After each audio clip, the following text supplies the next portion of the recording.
तनिमाद्वैतवलग्नं तरुणारुणसम्प्रदायतनुलेकं तटसीमनिकम्पायाग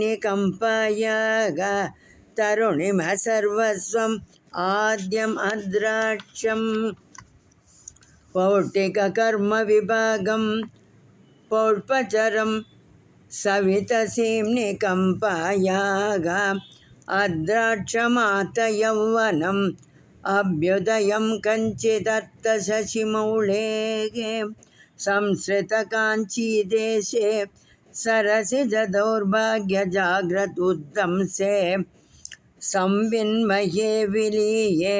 सारस्वतपुरुषकारसाम्राज्ये मोदितमधुकरविशिखं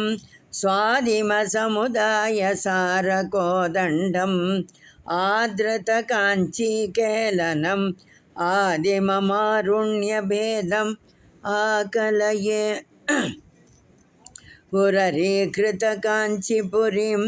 उपनिषत् अरविन्दकुहरमधुधाराम् उन्नम्रस्तनकलसीम्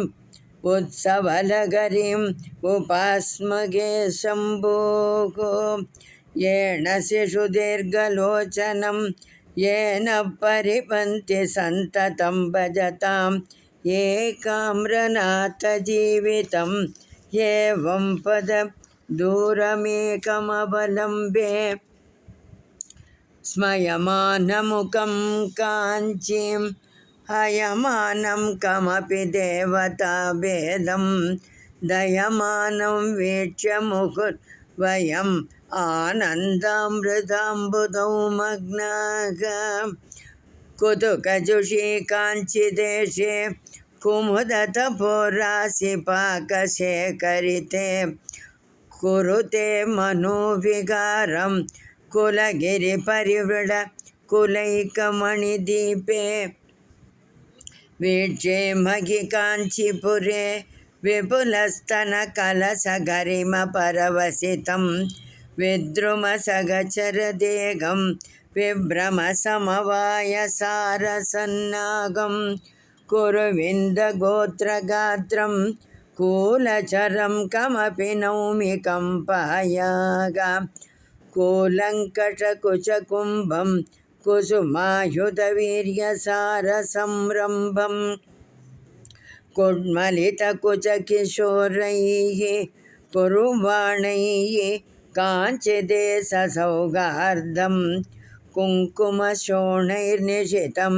कुशलपथं शम्भुसुकृतसंभारैः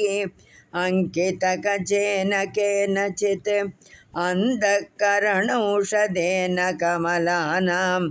अन्तःपुरेण शम्भोः अलङ्क्रिया कापि कल्प्यते काञ्च्या पूरीकरोमि सन्ततम् उष्मलपालेन लालितं पुंसा उपकम्पमुचितकेलनम् ऊर्वीधरवंश सम्पत् उन्मेषम् अङ्कुरितसनगोरकम् अङ्कालङ्कारमेकचूतपतेः आलोके महिकोमणम् आगमसंलाभ सारयादार्त्यं पुञ्चितकरुणमुदञ्चितसिञ्चित मणिकाञ्चि किमपि काञ्चीपुरे मञ्जरितमृदुलहासं